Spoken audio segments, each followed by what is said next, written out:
Ahoj muškaři a vazači, vítejte u RK Fly podcastu, audiopodcastu o muškaření, kde se bavíme se zajímavými hosty nejen o vázání mušek, rybářských technikách, ale vlastně o všem, co se děje kolem vody. Pohodlně se usaďte, začínáme.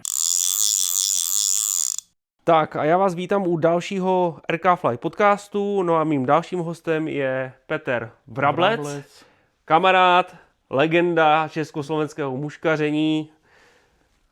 Já nevím, jestli jak tě jako představit, protože toho, co ty děláš, je relativně hodně, skoro ichtolog, říkám to dobře. Ale největší sranda na tom je, že všechno má nějakou spojitost právě s muškařením. Tak. Ještě takto. Mám rozprávat slovensky alebo česky? To je úplně jedno, to nechám na tobě.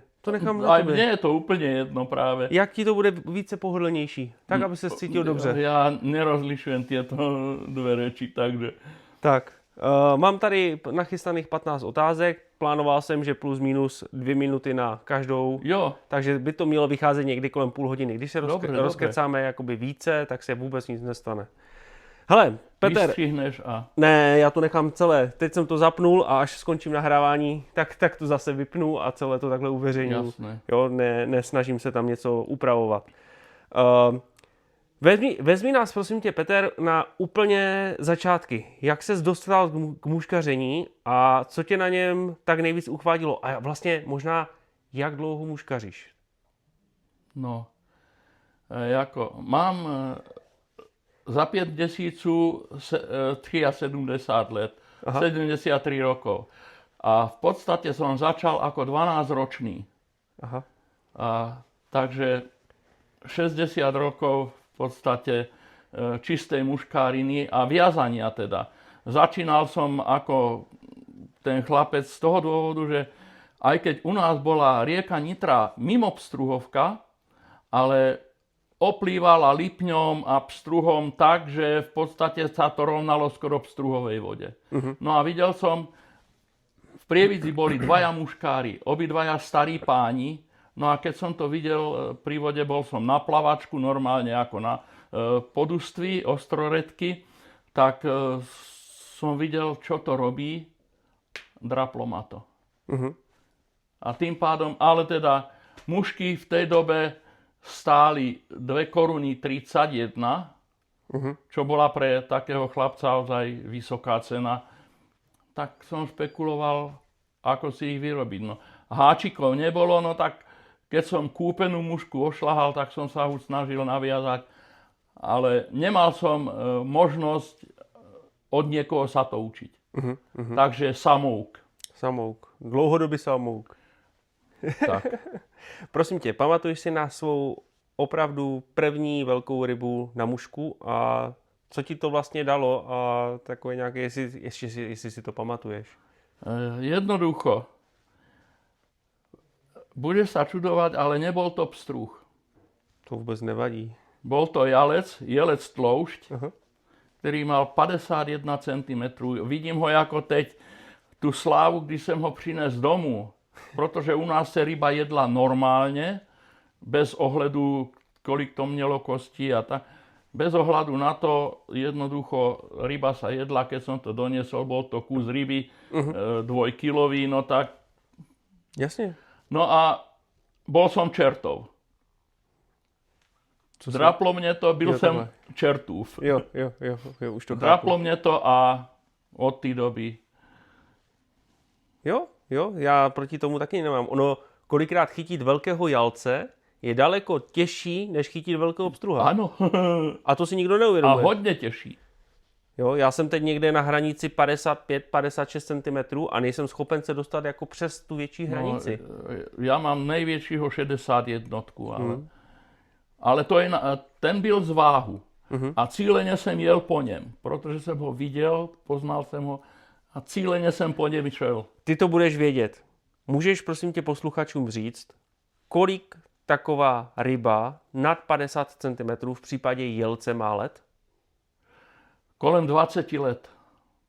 To je, všichni tou rybou opovrhujou, ale... Velice vzácná, velice hodnotná, muškařská ryba. Kolik let má tím pádem pstruh? Kolem 50. Pstruh je hodně rychle rostoucí ryba. To je 5letý pstruh, 5-6 let. No. Závisí hodně od úživnosti revíru. Ano, samozřejmě.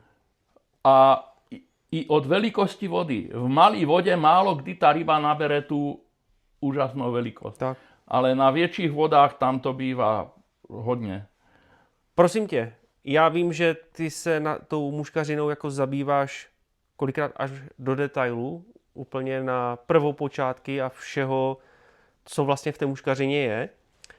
Kdy jsi poprvé objevil CDC a co tě na něm přesvědčilo, že tento materiál jakoby má potenciál, protože ano, víme, že tady je nějaký Petitjean, nějaký, jak se jmenoval ten druhý, co tam s ním psal tu knížku? Franklinken. No, Franklinken a ještě tam je jeden, ten Slovinec. Fratník. Ano. Oni sice tady toto jakoby nějak poobjevovali, ale ty jsi šel takovou tou československou cestou, co jsem jako pochopil. Tak jestli bys k tomu mohl něco říct. Takto. Ja som robil dlhé roky preparátora. Zhruba 30 rokov som robil preparátora. A tým, že niektoré typy peria som poznal a práve to, že ma napadlo na tie suché muštičky, mikromušky, teda 18, 20, 22, som videl teda, že tam je to perie premastené okolo tej tukovej žľazy. Navyše ja mám ešte 4 semestre veteríny. Takže anatómiu, všetko som mal podrobne v rukách a v hlave. Tak som sa snažil to CDCčko využiť. A práve ako som ti ukazoval pred chvíľkou, to PUF, čo niektorí zahádzajú, lebo s tým nevedia pracovať. Nevedia to odmastiť. Pritom je to jednoduché, videl si sám. A to ma tak trochu akože nabudilo využiť aj toto perie. A v podstate v 86. roku, keď bol veľký muškársky seminár v Českých Budějoviciach vďaka doktoru Křivancovi, ktorý to všetko zorganizoval a my sme sa už trošku tak poznali, počul o mne, už v tej dobe už som viazal akože intenzívne a počul o mne, tak ma tam pozval. No a tam som prvýkrát ukázal mušky, ktoré už som dávno viazal predtým. Takže ja okolo 80. roku som začal s tým CDCčkom. Protože shodou okolností dole leží knížka Vážné mušky z CDC a tam byla právě zmínka, že mám pocit 1943 si s tím začínali hrát Francouzi. Petitjean tam to bylo někde kolem 80, něco takového taky. Takže jak včera... Ale ako k tej literatúre my sme nemali dosah. No jasně, a hlavně bylo to v jazyce, ke kterému jako... No. Takže v podstate som musel na to prísť sám. No. A prišiel som na to sám. Až po rokoch som sa dostal k tej literatúre niektorej, už teda cez internet a tak. No a v podstate to bol můj objav. Hele, v době, kdy u nás CDC skoro nikdo neznal, ty jsi ho začal používat. S jakými reakcemi ses jakoby setkával? Byla tam skepce? Bylo to takové... Takhle. Ja nejsem tajnostkár. Není som tajnostkár, že by som tajil niečo. No a jednoducho chodil som do tej Ivachnovej na tú profesorskú pláň, ale to nie je profesorská pláň, pretože by tam chytali profesori. Ale je to profesorská pláň, že tam boli profesori ryby. Tam vyhliadnúť si veľkú rybu nebol problém. Tam tých veľkých ryb boli mraky. Ale vyhliadnúť si jednu rybu a tú rybu chytiť, oklamať, to už bol problém. No a práve tieto CDC-čkové mušky, ja som tam prišiel, pozerali sme sa z mosta, stáli tam lipne veľké a hovorím, hentú 50-ku si chytím. A bolo tam 5 ľudí, ktorí sa smiali z toho. Vytiahol som 14-kového Red Quilla CDC, CDC. Asi na 4. hod ryba bola na palici. Hele, když už jsme u toho CDC a pořád se snažím z tebe dostat nějaké moudra nebo odpovědí v této oblasti.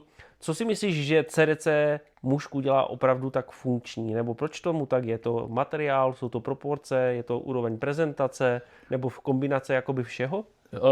Áno, tam súvisí všetko so všetkým. Hlavně u té suché mušky. Áno, tam všetko súvisí so všetkým.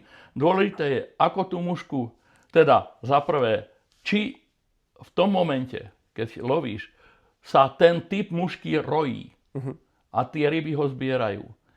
Druhé, ako tú mušku položíš, či ti tá muška brázdi alebo nie, zvlášť lípenie na to háklivý, na brázdenie, a potom, akým spôsobom tú mušku ovládaš. Nenecháš ho len jednoducho plávať, ale musíš ho vedieť aj ponúknuť tak, že trebárs u jalca funguje aj suchá muška, keď mu ho položíš na temeno hlavy. Ako stojí a položíš mu tam s takým jemným mlasknutím, vtedy ten jalec nerozmýšľa. Otočka, bum. To sa stáva aj u veľkých pstruhov opatrných, hlavne keď sa rojí veľký potočník, chrostík. Položíš mu to na hlavu. U lipňa toto nefunguje. Lipeň je natoľko opatrná potvora, hlavne veľký, pekne musíš hodiť pred neho a teraz musíš regulovať, koľko razy stačí odchýlka 5 cm vpravo, vľavo a on si ju nevezme. A musí mu ísť rovno pred nos a len spraví cmuk a hotovo. Takže hlavně ta prezentace. Aj prezentácia. Jo. Dobře. Hele, kdybys měl doporučit jednu jedinou univerzální CDC mušku, kterou by měl každý vazač, po případě muškař umět, jaká by to byla a proč? Blue quill. Šedé brčko. Je to tak univerzálna farba, že v podstate od prvého dňa sezóny až do posledného dňa sezóny ide toto brčko. Len stačí meniť veľkosti. Blue quill myslíš jako IBD jepici? Môže byť Iron Blue Dun, môže byť, ale priamo šedé brčko. To je z pavieho oka, ano. Ošúpané brko, očistené, z toho je tielíčko. Ano. Štety šedé, krídla šedé, nohy šedé. Nožičky udělat z dabingu? Ne, nie. Normálne buď môžeš uviazať ako para, alebo klasický venček. Dobré, asi tím pádem námět na další video, které bych měl udělat, aby všichni měli v krabičkách. Takto. Poznám kamarátov, ktorí sú zameraní len na jeden typ mušky.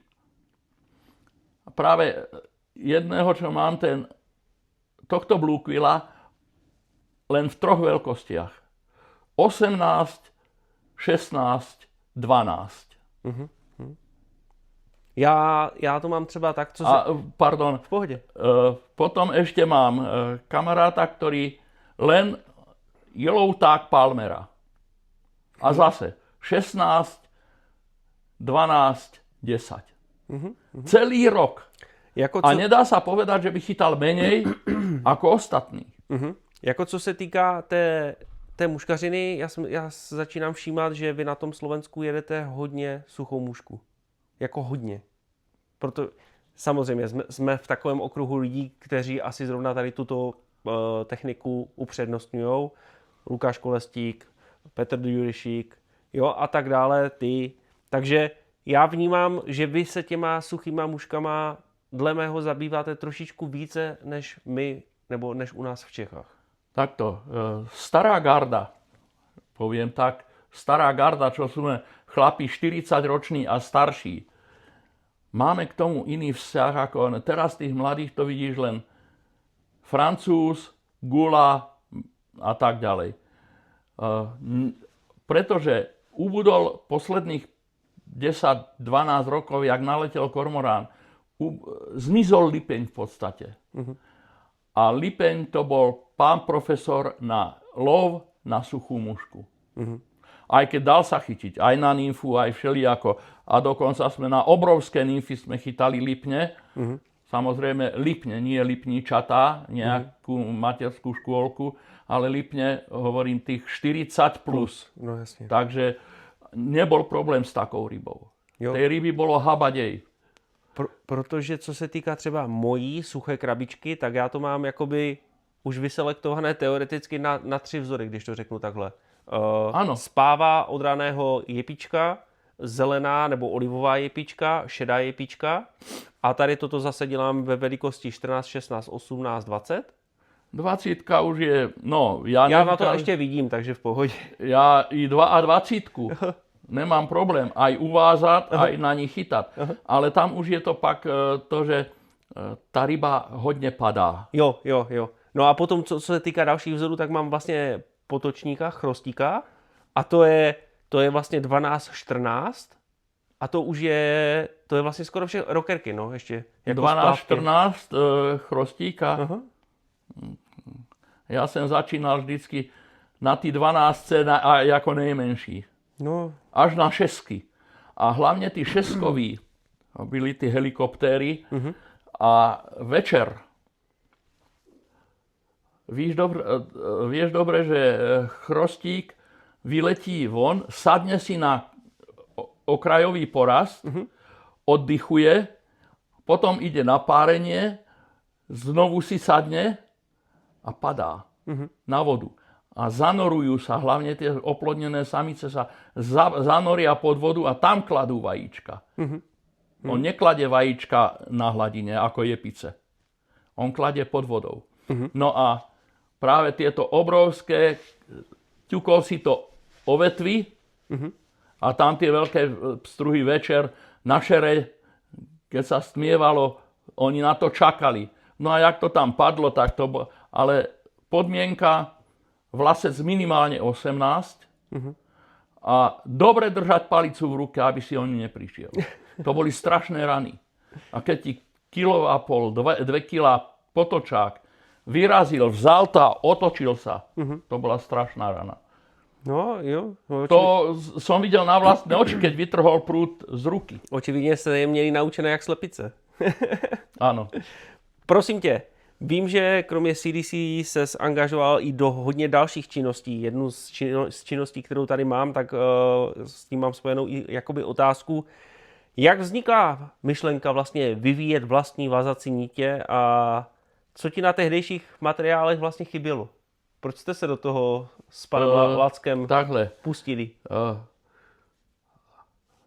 Nejaké špeciálne nite, materiály na Slovensku v tých rokoch 62, 64, 68 neboli. A keď som chcel viazať malé mušky, tak musel som nejak... A vtedy bola dostať v obchodoch niť, ktorá sa volala Mister. Bol to polyester, ktorý bol spradený z 3 vláken, z 3 prameňov. A vždycky som si to tak rozpletal. Bobina neexistovala, to sa nepoužívalo. Viazalo sa z ruky a niekedy aj s háčikom v ruke. Žiadne zveráčiky alebo... A keď náhodou, tak upravené kliešte nejaké s tenkými čelusťami, tak sa robilo. Ale dôležité boli práve tie nite. A zohnať takú niť, no tak... A určite, to už som mal cirka 25, to už som bol po vojenčine.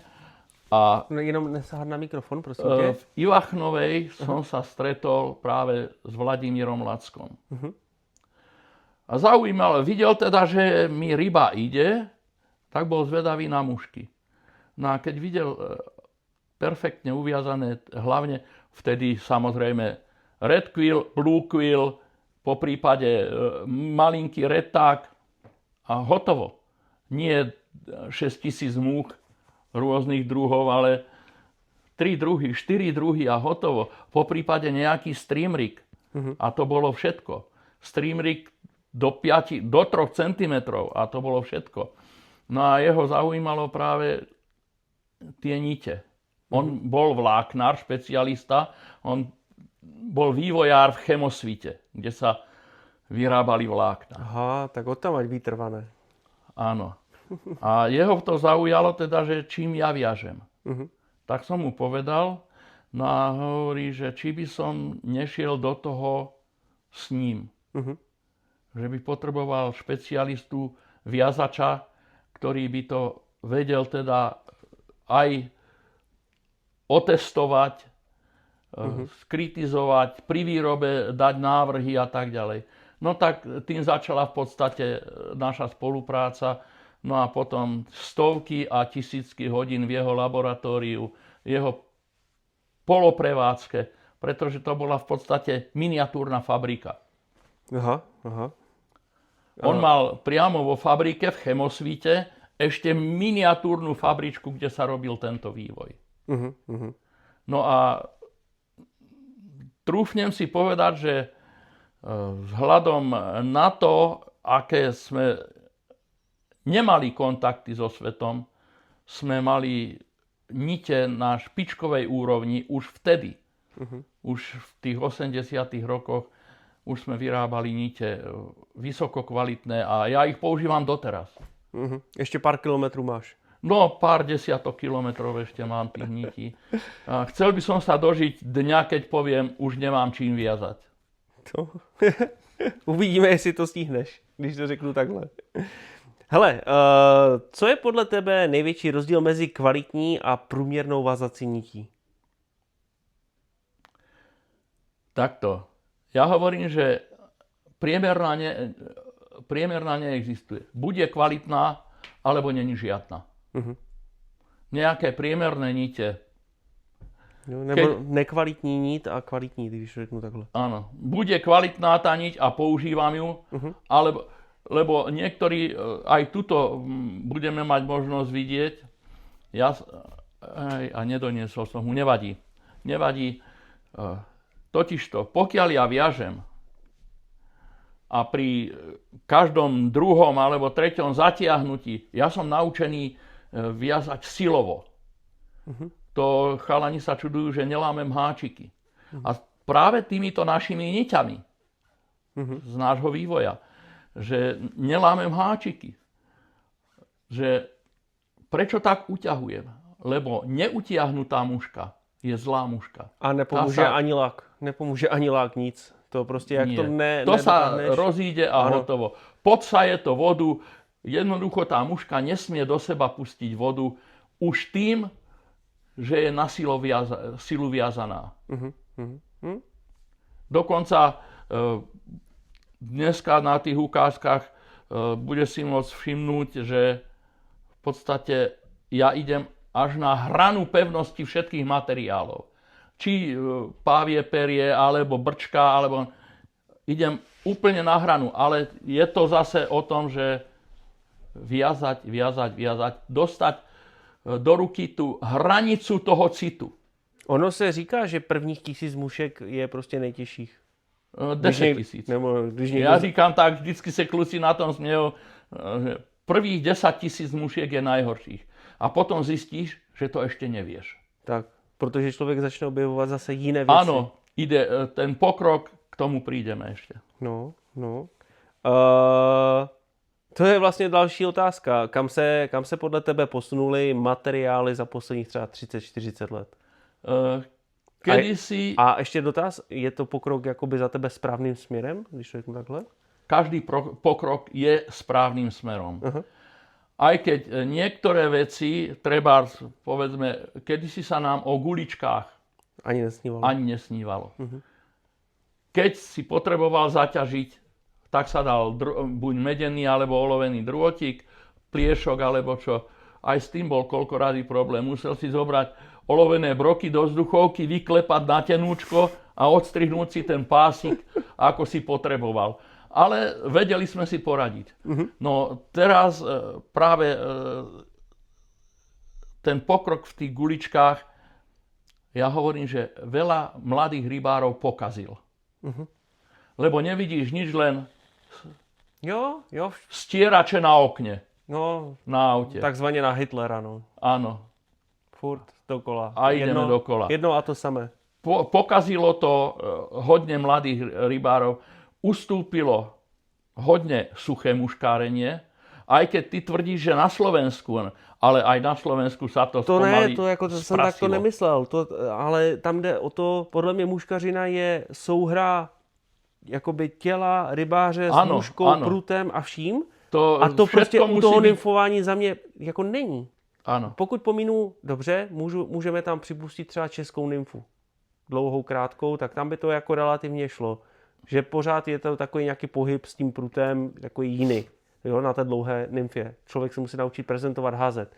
Ale já prostě vnímám, že co se týká suché muškařiny, kterou jako všichni tady uctíváte, když to řeknu takhle, ale plno lidí zapomnělo na mokrou mušku, streamera. Vlastně úplně to přehlížejí tady toto.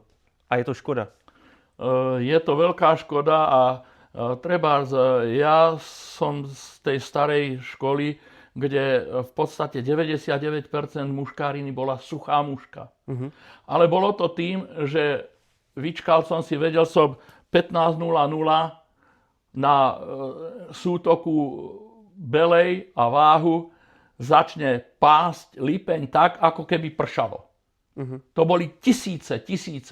Čo meter štvorcový, to jedna ryba. A to krúžok za krúžkom. To znamená, že my sme neboli nútení používať iné. Aj keď som ovládal perfektne aj dlhú nymfu, aj streamer. Ale stačilo, aby som zbadal. Mal som tam streamer, nosil som jednu jedinú palicu.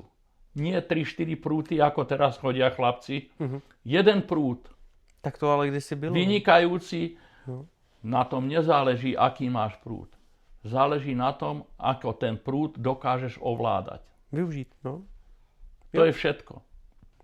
No a čo sa týka ostatných materiálov, pokrok, no tak ten vývoj sa nedá zastaviť. Kedysi sme poznali kohutie perie, poznali sme páva, čo bola, pomaly sa vyvažovalo zlatom. Teraz mám páva toľko, že môžem s ním periny napchávať. Bažant? Ne? Prosím? Bažant? Zlatý bažant. No. To už bola rarita, ale sa používal. A obyčajný bažant. No a samozrejme divá kačica. Týchto 5 druhov hydiny, to bolo všetko. A potom sa používalo ovčia vlna. Áno. Väčšinou už spracovaná vo forme priadzí, pletacích a tak. No tak to sa používalo po prípade, keď si vyčesal psa, no tak si mal dubbing. No, jasne. A dubbing sa nerobil takým spôsobom ako teraz, že sa to aj načechráva. Jednoducho si ležala vedľa mňa mačka, chytil, vytrhol som zo pár chlpov, naslinil som niť a takto som to tam našúľal, ako aj teraz robím. A to bolo všetko. Po prípade malinko som to skrútil, aby mi vzniklo, navinul som telíčko a bolo. Ale teraz je tých syntetík, lesklých, všelijakých s dúhovými efektami a kovové, no zkrátka. Já si myslím, že v těch materiálech ještě nastal takový zásadní zlom, kdy se začaly používat UV materiály. To byl další takový jako milník. Tieto UV materiály, dosť ich ľudia, niektorí ich preceňujú a niektorí ich podceňujú. Lebo nevedia, kedy ten UV materiál správne funguje. Áno. UV materiál totižto za plného svetla nefunguje vôbec. To ako keby si tam dal aj normálnu, trebárs červenú niť, tip na koniec telíčka, urobí z červenej nite, alebo z žltej nite, alebo z oranžovej, síce z UV-čkovej, ale je to isté, ako keby si dal z obyčajnej nite, bez UV efektu. Ale ráno na svítaní, keď preniká zo slnečného žiarenia práve UV spektrum, vtedy začína fungovať tento UV materiál. Alebo večer, keď zapadne slnko za obzor, ale ešte je vidno, tak UV svetlo práve vtedy preniká, keď už viditeľné svetlo zaniklo, respektíve klesá, vtedy ten UV efekt sa prejaví. Doma si to skús niekedy takto a použij UVčko večer a budeš krásne vidieť aj na 15 metrov tú mušku. Jo. A to isté aj ryba. Hele, myslíš si, že dnešní muškaři to mají jednodušší díky materiálům a všem těm informacím, anebo je to jakoby za tebe naopak, že to mají složitější? Protože všeho je jako takto, moc. Obidva pohľady sú dobré. Že majú to uľahčené v tom, že nemá problém, kde, aký materiál, potrebujem takú niť, takú, potrebujem polypropylen, polyester, polyamid, polyakrylonitril, vlnu a nemajú problém to zohnať. Kedysi to bol úžasný problém. Preto sme museli špekulovať a vynaliezať si svoje nové materiály a tak ďalej. Na druhej strane je tých materiálov toľko, že chytí sa za hlavu, preboha, čo z toho použiť. No, jo. Takže sú tieto dva pohľady na to. Aspoň podľa mňa. A z mojich skúseností. Hele, otázku, kterou tady sice nemám, ale chci se na to zeptat. Gamarusový háček. Co mi k tomu řekneš? Zeptej se doktora Křivance. Totižto, já jsem s tím přišel na ten seminář v 86. Do té doby nejak se ani ve světě Gamarus neukazoval. Vše se vázalo na rovné háčky. A já jsem vzal, tím, že já jsem dělal taky výzkum Gamarusu s ohľadem na tu moji veterinu a tak. A jak se mění velikostí, tvar toho Gamarusa a barvy hlavně. Jsem dělal výzkum v jednom pramenu, tam jsem měl označený Gamarusy. A právě tam jsem přišel na to, že ten tvar ohlí je přirozenější jako rovný. Ono Gamarus, když plave, tak je natažený narovno. Ale 99% Gamarusu v normální poloze je do rohlíkového tvaru ohlí. A háčky nebyly. Neexistovali. Tak já jsem jednoduše vzal muškarský háček, shodou okolností typ 3000, Mustad typ 3666, zkusil jsem peán, kleštičky a udělal jsem ten tvar toho krývákového háčku, Gamarusu. Uvázal jsem na to mušky, prezentoval jsem to, je to i ve zbornících z těchto seminářů. V těch zborníkoch je to všetko popísané, tvary, dokonca aj ako tie kresby som všetko robil osobne. Takže. A tam som to prezentoval a chytil sa toho Slavoj Svoboda. A následne teda mne požádal, jestli môže použiť ty háčky, jestli by som mu ich udelal. Tak som mu ich vyrobil asi 100, aj Gamarusov, ale on si potom ešte viazal sám svoje typy, no a vyhral s tým majstra sveta. Takže tam byla nějaká taková ta první... A to bylo halo pre tých výrobcov háčikov, že sa toho chytili. Jo. A okamžite to netrvalo možno rok a pol, 2 roky a už boli Gamarusové háčiky na trhu. Chyba bola, že som si to ja nedal vtedy patentovať, ale bohužiaľ patent, medzinárodný patent na to by stál 130 000 korún a za to si vtedy postavil vilu, nie barák. Na to som nemal. Bohužiaľ, ale prvenstvo by som povedal, že mi asi patrí. Jo. Chybama se člověk takzvaně učí, no. Áno, na vlastných chybách. Takže Takže vlastně tím, že ty jsi vlastně poslal Slavojovi, Slavoj tak se nějak zasadil o rozšíření české nymfy. Áno. Takže to tak nějak jako do sebe zapadá, no, všechno. A teraz sa vyrába denne niekoľko stoviek tisíc gamarusových háčikov. Jako možná milionů. No. A kde by som bol, keby mi museli platiť za licenci? Tak. No a co se týká těch gamarusů, jaké vzory jste vlastně vázali ze startu? Jak to vypadalo? Takto. Ja viažem 3 farby. Je takzvaný vodový. Ten je normálne no mal som zobrať, ale sa naštvem, ešte skočím do taxíka a zbehnem domov zobrať muchy moje. Takzvaný vodový. Áno. Ten je skoro priehľadný, je perleťový. Je z takého jemného dabingu. Práve tie dabingy, čo som od teba požadoval, sú dôležité práve pre tieto jemné gamarusy. Potom používam takého svetlo-olivového. Skôr je to taká zlatá oliva. To je tá moja povestná farba, ktorou som známy. Zlatú olivu namiešať a dobre nafarbiť. Koľky to skúšali a nepodarilo sa. Ja som asi jediný na Slovensku, ktorý to dokáže s istotou.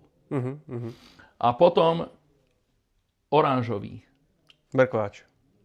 Nemrkváč. To musí byť absolútny oranž. Aha. Taková svietle, nieco medzi starorúžovou a zralou mandarinkou. Aha. Starorúžová to sú tí bombarďáky, kde si ženskí nosili takový spodní kalhotky.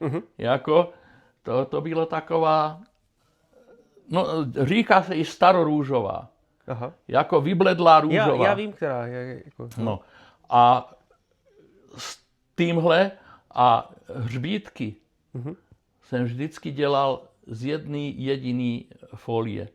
Normálna štepařská folie, co zahradníci používají na stromky. Ano, ano. Má to jednu velikou výhodu. Je bezbarvá, ano. průhledná, dostatečně pevná a dá se natahovat. Dá se natahovat.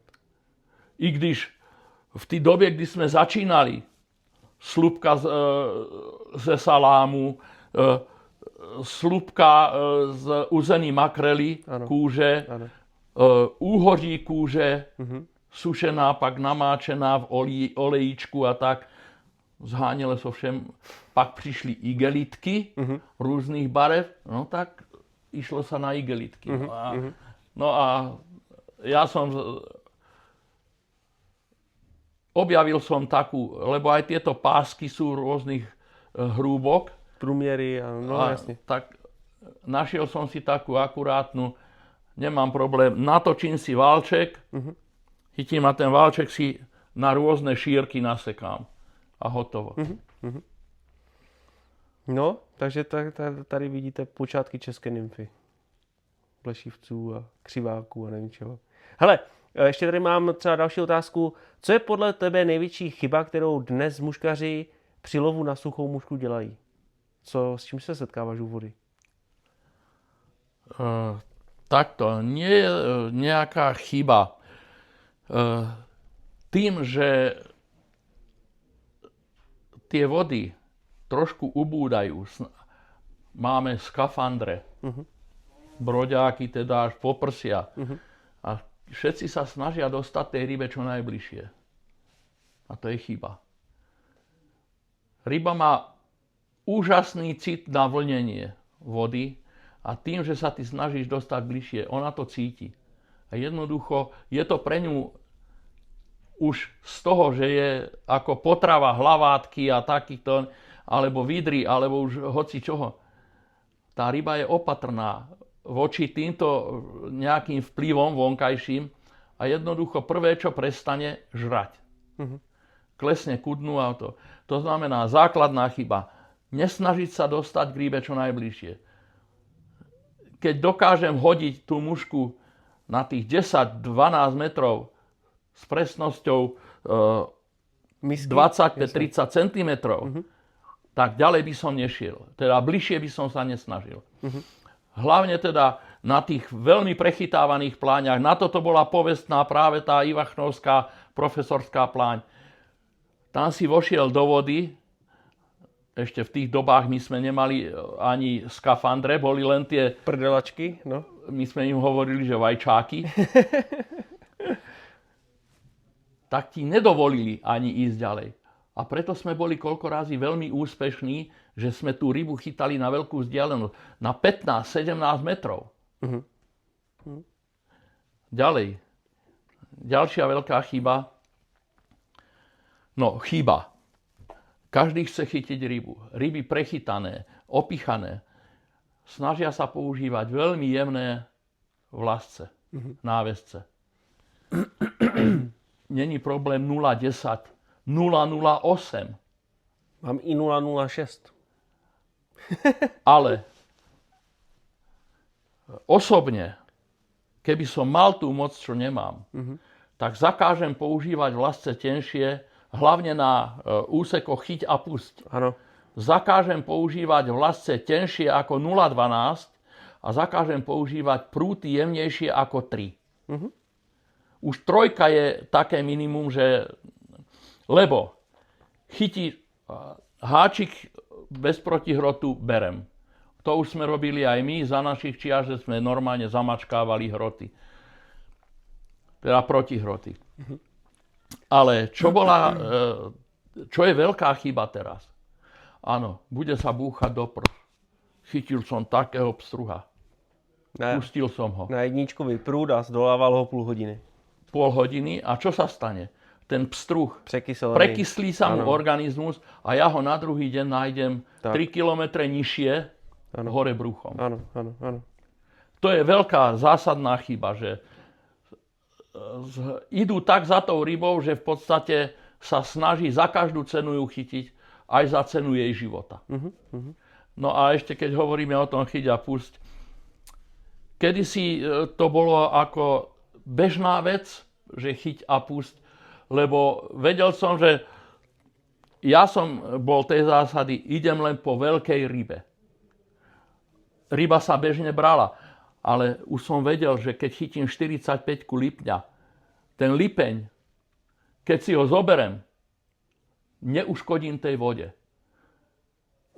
Respektíve, keď si tú rybu zoberem, tak jej uškodím oveľa menej, ako keby som si zobral lipňa, ktorý má 35 cm. Protože to je... Lebo geneticky najcennejší lipeň, alebo aj pstruh, je od 33 do 40 cm. Ako náhle je tam tá ryba väčšia, už tá kvalita tých gonát a celkové tých pohlavných produktov je oveľa nižšia. Liahnivosť je oveľa nižšia. To znamená, keď ja odoberem tú veľkú rybu, umožním priestor... Uděláš prostor pro další. Pre ďalšiu generáciu rýb. Jo. A ešte jednu vec, trebárs, pre mňa lipeň je absolútne tabu, preto už chytám len na streamer. Keď síce vidím niekde zakrúžkovať a je to lipeň, nejdem po ňom. Pre mňa je to už tabu, pretože ich je tak málo, že poškodenie, pichnutie, unavenie každého lipňa je pre mňa hriech. Jo. Jednoducho nejdem. A čo sa týka potočáka, potočák je tabu pre mňa, okrem samcov nad 45 cm. Protože ty jsou hodně teritoriální. Ono totižto. Kedysi sme rybu brali normálne, som si zobral 3-4 pstruhy, keď som chcel, alebo lipne, lebo na toho bolo na mraky, neboli kormorány, tak rýb sme mali, koľko sme chceli. A muškári nikdy rybu nevychytali, nikdy. A keď si to zoberieš, že samica, mám to zistené x krát, pri tom pitvaní som robil aj kvôli tej anatómii, keď som robil veterínu, lebo som sa chcel špecializovať na ryby. Choroby rýb a tak. Jednoducho to bolo tak, že keď som pitval, nikdy som v samici, keď bola akákoľvek veľká, nenašiel malého pstrúžika. Našiel som treba hlaváče, vranky, střevličky, čereble alebo malé jalčeky a tak, beličky. Ale nikdy som nenašiel malého pstruha v samici. U samca na 45 cm x-krát ulovil som samca na mušku a ešte mu chvost malého 15 cm pstruha trčal z papule. A mal koľko razy 2-3 natrávené pstruhy. To znamená, veľký samec pstruh nepatrí do toho revíru. Pretože za prvé znížená kvalita mlieča, spermie a toto, zhoršená oplodnenosť, nepustí k tej samici menších samcov, kdežto koľko razy to sme sledovali na výteroch bez problémov, hlavne na týchto pličích vodách, pekná samica 45-48 cm a pri nej traja takí 30 cm samci. A tam tá kvalita toho oplodnenia bola oveľa vyššia ako istejšia ako u toho jedného veľkého samca, ktorý odohnal všetkých. No, jo. Ono, nechci do toho úplně zabrušovat, ale co vím z historie, tak vím, že se jakoby i ryby mezi revírama jakoby převážely. Ano. Takové ty geneticky vhodné, aby se posílila ta genetika někde třeba jinde. Ano, takzvané osvěžení krví. Ano. Jo, takže chápu tady toto. Prosím tě, jak se změnil tvůj přístup k muškaření s věkem? Lovíš dnes jinak než třeba před 30 lety? Čo, ani nie, že lovím ináč.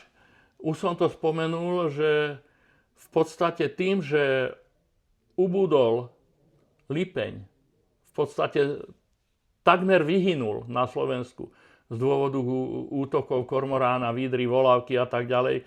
Najnovšie teda aj tieto morčáky a dokonca už aj americký norok.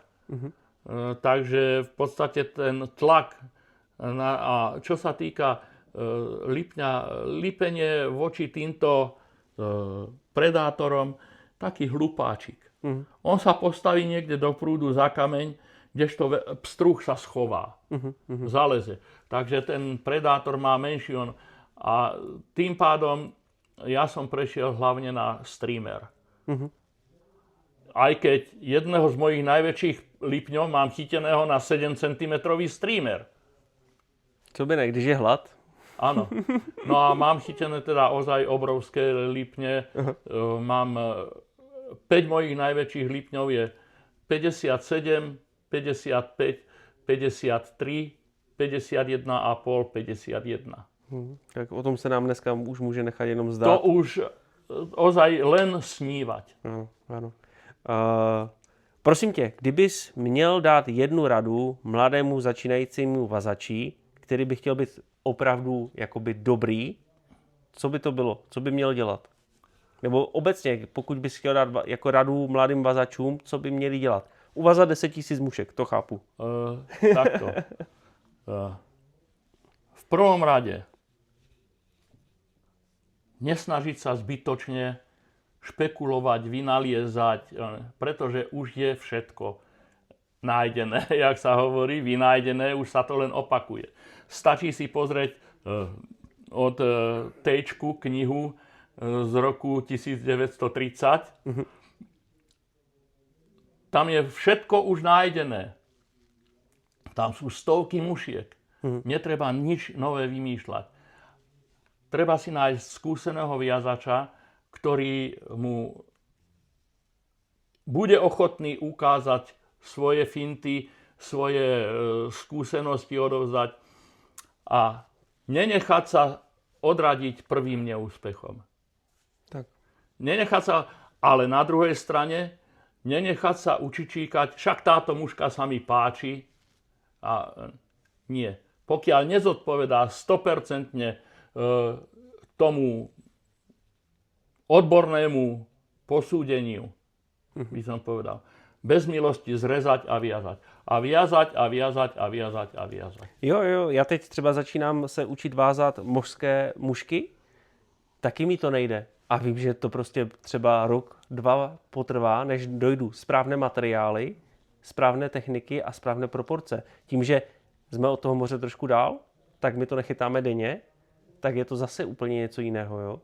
že jako nestrácejte tu, jak to říct, ten zápal, proto to zkoušet prostě. A treba sa, Česi majú na to dobrý výraz, zabejčilost. Zabejčiť sa a vytrvať a musí to byť a musí, tak ako som ja špekuloval na tej pletenej nymfe s tým kamarátom, musí to byť. Musí to ísť, musí to ísť, musí to ísť. Yeah. A nakoniec sa mi to prisnilo. Okamžite ma katapultovalo z postele, sadol do kumbálu a uviazal som ich 10.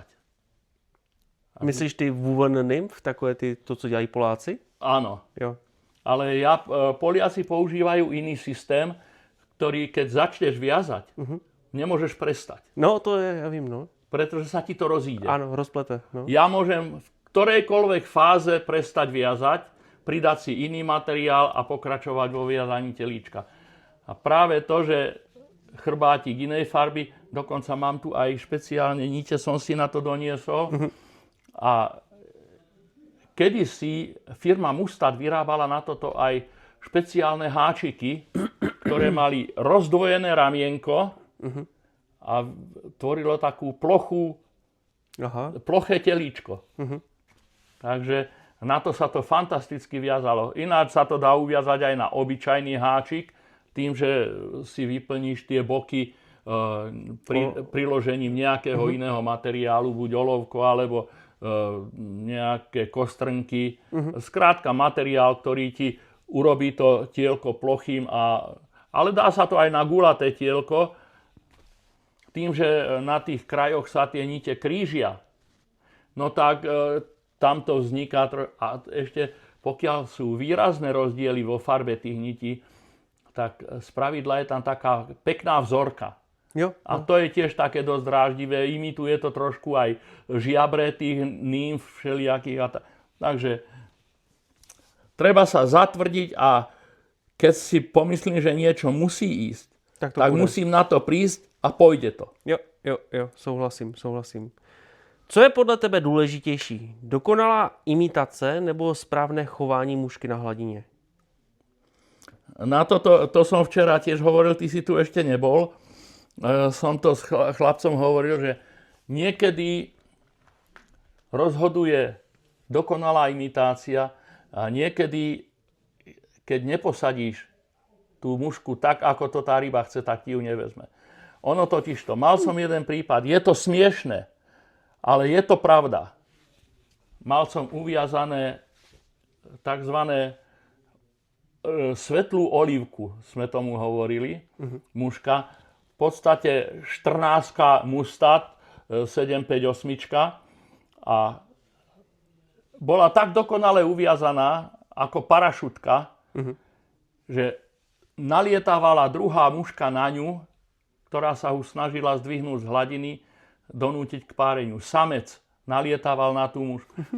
Pozerali sme sa na to zo 4 metrov. Dvihol sa lipeň, klesol. Dvihol sa, klesol. Znovu. Dvihol sa, klesol. A tým, že ja stále som chodil v klobúku, tak som zobral takto klobúk a šuchol som po hladine, aby sa mi tam prilepili mušky. A teraz som sa pozrel, aký je tam rozdiel. Mal som moju mušku, mal som hen tú živú. Aha, a už sme doma.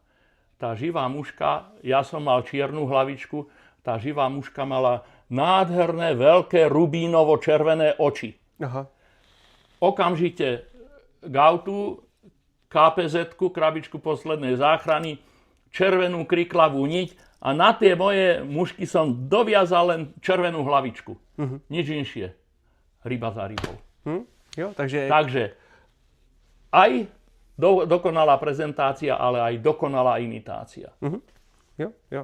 Ale zase na druhej strane niektoré tie doslova prešpičkované mušky nemusia byť účinnejšie ako tie najjednoduchšie. Keď si to zoberieš, Zdeněk Vaňku, tam voláde od mostu, ano. On váže tak nádherne nedbalé mušky. On má hodně osobitý styl, Zdeněk. Áno. Ja som hovoril, ja keby som silou mocou chcel, ja tak strašne krásnu škaredú mušku neuviažem. Jo? A ja si s ním píšem, ja mu materiály na otestovanie, to je prvé farby, to ide k nemu. To, Jo. vidno to aj na internete často, že ma sem tam spomenie. Hele, kde nic tu nic, máme 55 minut. Poslední otázka za mě.